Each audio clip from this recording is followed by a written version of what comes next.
Okay, room tour 1704 at the Panorama Hotel in Prague. Okay, start with the bathroom.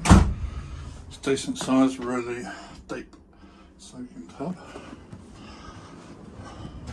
Plenty of wardrobe space.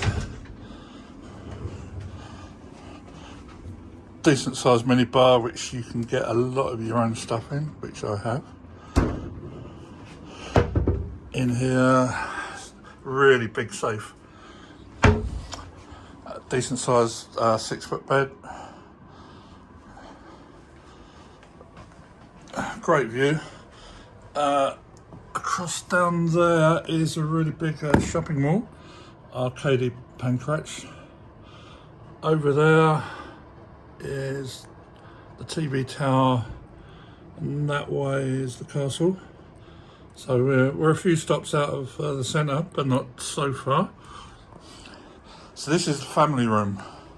So it's basically 2 rooms with a dividing door. So the bathroom's going to be basically the same in this one.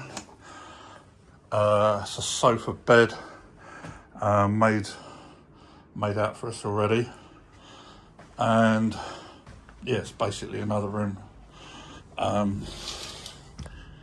with the same view. So I thought it was great value. If you book in advance, you can get some great prices for this. So yeah, we've got another minibar and another massive safe. Bargain, really. Yeah. So that's the Panorama Hotel in Prague. Check it out.